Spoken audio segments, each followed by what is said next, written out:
You know, we're in the final moments of the Tekken 8 hype train just before it releases in under 10 days. Let me tell you guys, we're very close. We're very close to Tekken 8. What feels like a dream for many, but what feels like a great entry point for me and many others is finally almost here.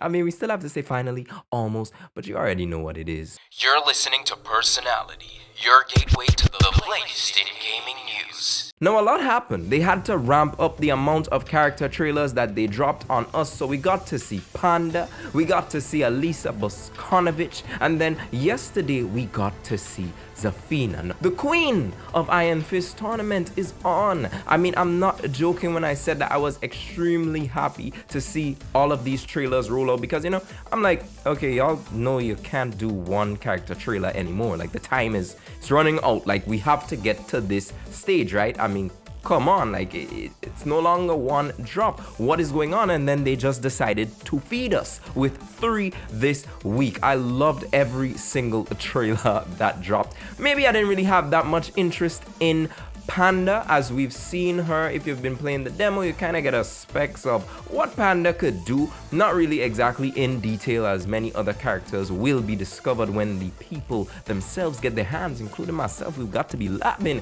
get our hands on these characters. But what is interesting to note is that Panda still has a lot of fans, and I've actually loved the reception that I've been seeing that the whole fan base has been given on a whole. And of course, you've got the Panda mains giving love to their character. It proves that you really can't keep certain characters out, especially when the fan base calls for them at times. Now, Alisa is a character I'm not too interested in, but I liked her gimmicks and antics in the trailer.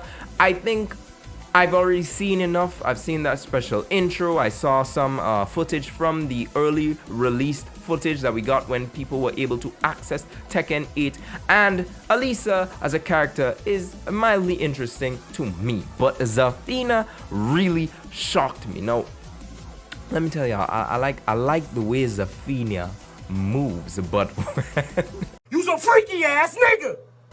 So immediately when I saw that trailer, I went back to Tekken 7 and I was just doing some, you know, testing out with Zafina, and she seems like a very interesting character. She's a very slippery character. She kind of reminds me of Feng Wei to a certain extent in the way that most of her moves move her a lot, and then she kind of comes in. The difference of her tarantula stance, scarecrow stance, all of these on the mantis stance, all of these different aspects of her gameplay make her a very interesting character. But what really solidified how interesting she is, or in a matter actually improved my interest in her, was the way that they were integrating Azazel's presence in her playstyle. It really feels like Azazel is trying to claw his way out, or their way out, of Zafina, who is currently restricting that demon, that big boss of Tekken 6. And it really feels like while you're playing this character,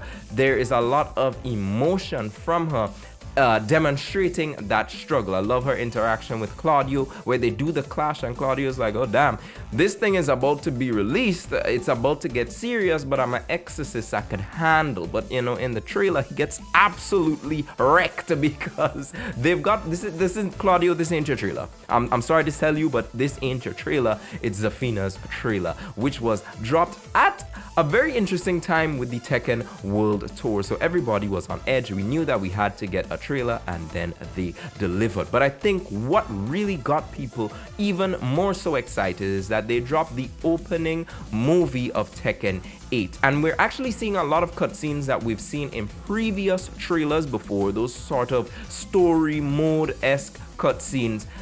A lot of them were actually ripped from the opening cinematic of Tekken 8, which is not a bad thing, but it also proves that we haven't seen nothing yet. There's so much more to discover from the story mode.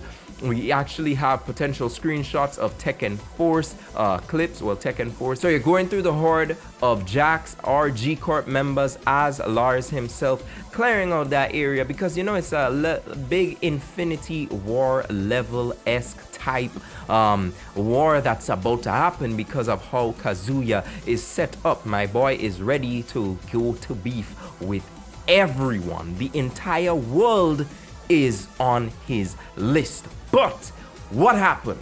More so importantly, with that opening movie is that we have got our first sneak peek at the first DLC character to come, and it is none other than the capoeira master himself, Eddy Gordo. So everybody rejoice. I mean, Eddy Gordo is a character that many people have been talking about.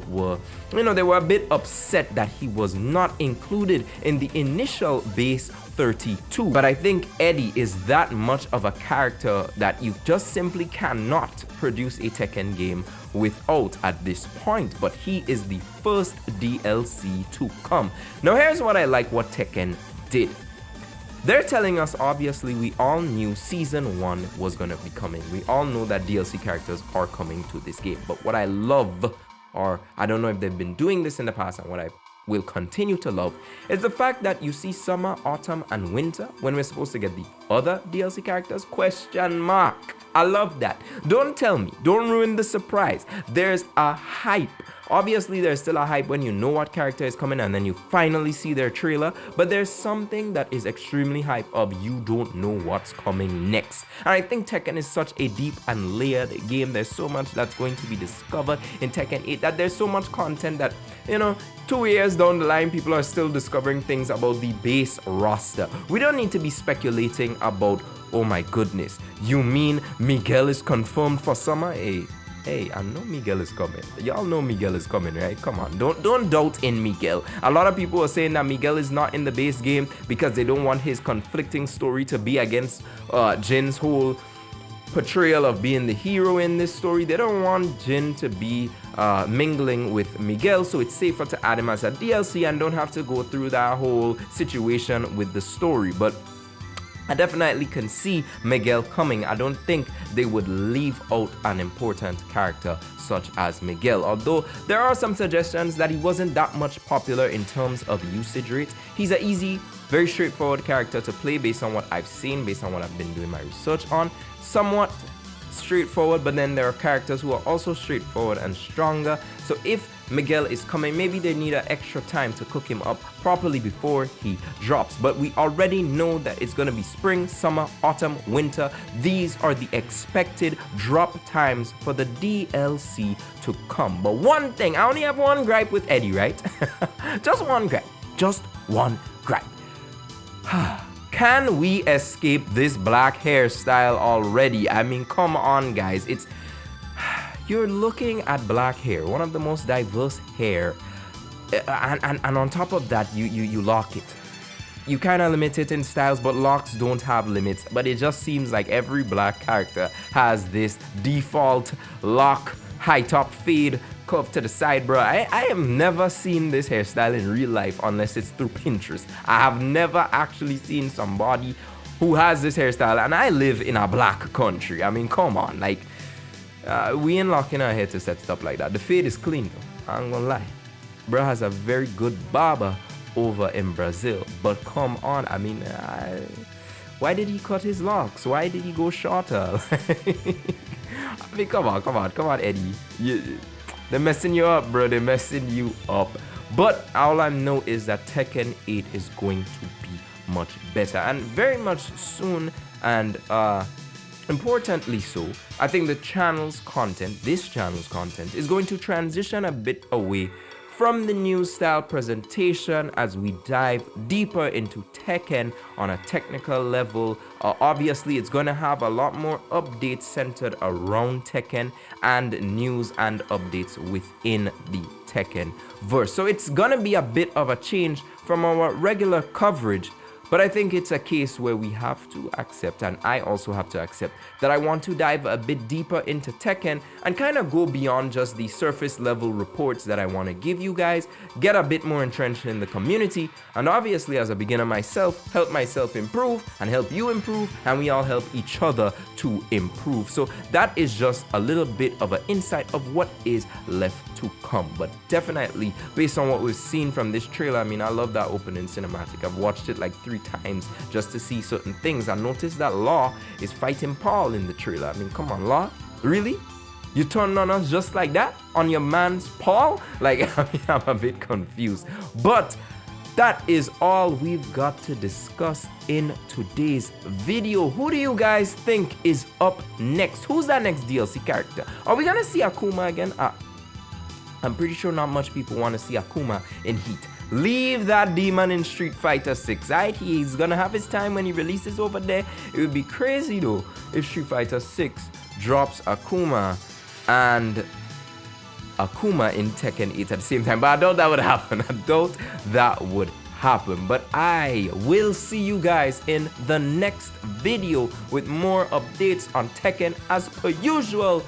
But until then, stay gaming.